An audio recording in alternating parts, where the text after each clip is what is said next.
Hey guys what's up, नमस्ते, सत श्री अकाल, आदाब, सलाम वालेकुम। बहुत बहुत स्वागत है हमारे यूट्यूब चैनल पे एक बार नई फ्रेश एपिसोड में। उम्मीद करता हूँ आप लोग बढ़िया होंगे, जबरदस्त अपनी मनचाहा जिंदगी अच्छे से गुजार रहे होंगे। बहुत बहुत शुक्रिया आपका प्यार और मोहब्बत के लिए। ऐसे प्यार मोहब्बत तो ऑब्वियसली चाहिए मेरे को, ऐसे प्यार मोहब्बत करते रहे, मैं अच्छे से वीडियो आपके पास पहुंचाता रहूँगा। कैसा लग रहा है मेरा वीडियो रिएक्शन नीचे जाके कॉमेंट में जरूर बताएं। और अगर जो लोग पहली बार इस चैनल को देख रहे हैं अभी तक भी सब्सक्राइब नहीं किया तो बहुत ही बुरी बात है यार। सब्सक्राइब कर दो, बेल आइकन को प्रेस कर दो, लाइक कर दो, क्या है इसमें कोई पैसा नहीं लगता, प्लीज कर दो। और चलिए देखते हैं वीडियो। आज की टाइटल जबरदस्त होने वाली है। Sheikh Hasina international cricket stadium. Bangladesh की एक बहुत ही जबरदस्त इंटरनेशनल क्रिकेट स्टेडियम है जिसका नाम है शेख हसीना मैडम के ऊपर रख दिया गया है। देखते हैं क्या है और क्या जबरदस्त होने वाली है, क्या क्या है इसके अंदर फीचर्स और कितने कैपेसिटी है। देखते हैं सारी चीज। चलिए काउंटडाउन करते हैं। कहाँ गया? हाँ, इस चैनल का लिंक आपको डिस्क्रिप्शन में आपको मिल जाएगा, जाके चेक इन करना। और बहुत सारे ऐसे वीडियो भी है, वहाँ पे जाके आप देख सकते हो। कान में डालिए गोला, काउंटडाउन करिए 3, 2, 1 स्टार्ट। বলতে গেলে বাংলাদেশ ক্রিকেটের উত্থান 2015 সালের বিশ্বকাপের পর থেকে শুরু হয়েছে। তারপরেও সেই 2008 সাল থেকেই কিন্তু বাংলাদেশ ক্রিকেট বোর্ড বিশ্বের শীর্ষ 10টা ধনী ক্রিকেট বোর্ডগুলোর মধ্যে স্থান করে আসছে। আর অনানুষ্ঠানিক হলেও সুখবর হচ্ছে, কিছুদিন আগে পিসিবিকে পিছনে ফেলে বিসিবি পৃথিবীর চতুর্থ সবচেয়ে ধনী ক্রিকেট বোর্ডে পরিণত হয়েছে। সে অনুযায়ী বাংলাদেশে কিন্তু এখনও তেমন কোনো বড় স্টেডিয়াম নেই। মিরপুর স্টেডিয়ামকে বিশ্বের অন্যতম একটা গুরুত্বপূর্ণ ক্রিকেট ভেন্যু ধরা হলেও সেই স্টেডিয়ামটা কিন্তু তেমন বড় না। ধারণ ক্ষমতা মাত্র 25,000। আর এটাই হচ্ছে বর্তমানে বাংলাদেশের সবচেয়ে বেশি দর্শক ধারণ ক্ষমতা সম্পন্ন স্টেডিয়াম। এখন আসল কথা আসা যাক। 2016 সালেই এটা ফাইনাল করা হয় যে বাংলাদেশে একটা বিশাল বড় স্টেডিয়াম তৈরি করা হতে যাচ্ছে। তারপর মাঝখানে কোথায় করা হবে, কেমন ডিজাইনের করা হবে, আবার জমি জমা, এসব নিয়ে নানা ঝামেলার পর অবশেষে 2019 সালে এসে স্টেডিয়ামের কাজ শুরু হলো। আগামী শীত মৌসুমে আপনারা এর মূল স্ট্রাকচারের কাজের অগ্রগতি দেখতে পারবেন। আর 2023 বিশ্বকাপের আগেই এর নির্মাণ কাজ শেষ করার লক্ষ্য নির্ধারণ করা হয়েছে।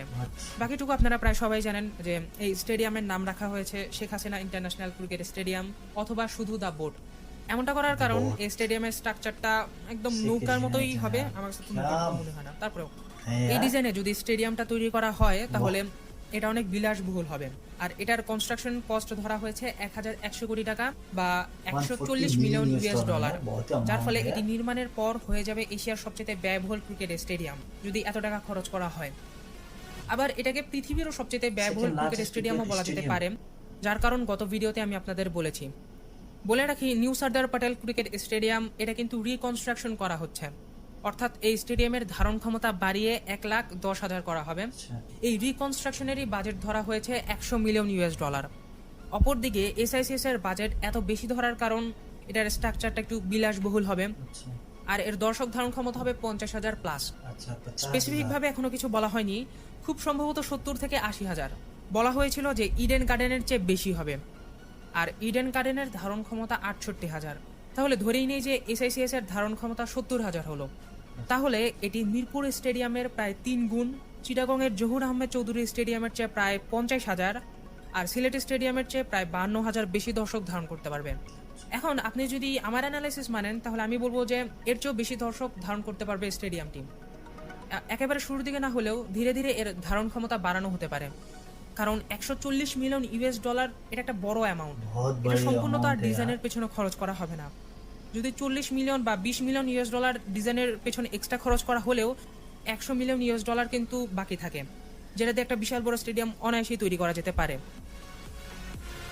আবার ডিজাইনের ব্যাপারে আমি সিওরিটি দিয়ে কথা বলতে পারতেছি, তার কারণ জানেন যে কিছুদিন আগে বিপিএল এর সময় আইসিসির প্রধানকেও কিন্তু আমন্ত্রণ জানিয়ে এই ডিজাইনটা দেখানো হয়েছে।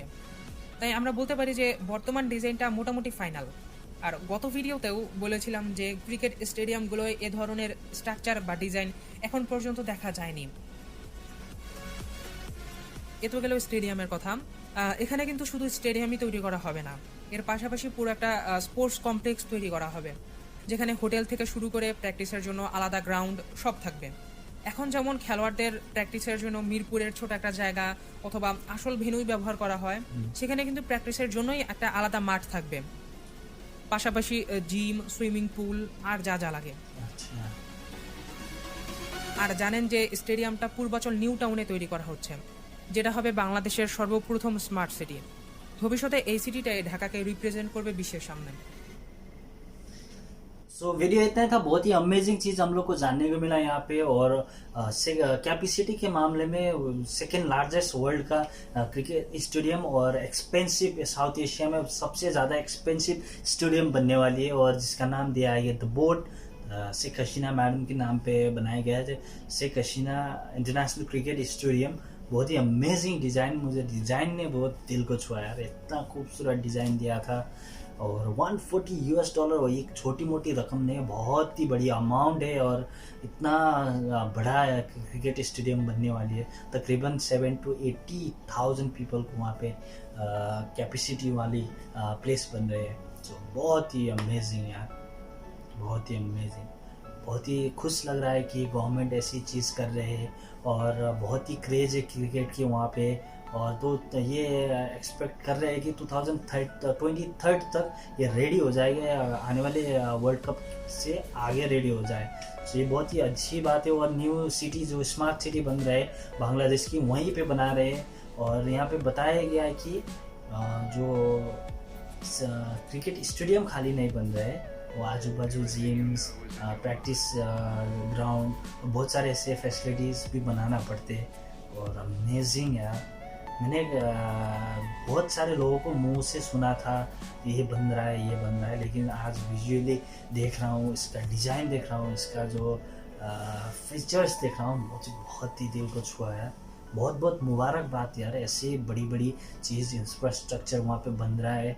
और इंटरनेशनल क्रिकेट स्टेडियम कैपेसिटी के मामले में सेकेंड, और साउथ एशिया में बहुत सबसे ज़्यादा एक्सपेंसिव स्टेडियम। अमेजिंग, ज़बरदस्त यार। और क्रेज़ तो आपको पता ही है कितना क्रेज़ होती है क्रिकेट में, और बहुत ही ज़बरदस्त यार। इसकी वजह से गवर्नमेंट को एक बूस्ट मिलेगा इकोनॉमी में, और बहुत सारे ऐसी चीज़ में गवर्नमेंट को बैकबोन होके स्टेबल होगा। और बहुत very very very good decision for the real government, and taking a big step for the cricket in the entire the global.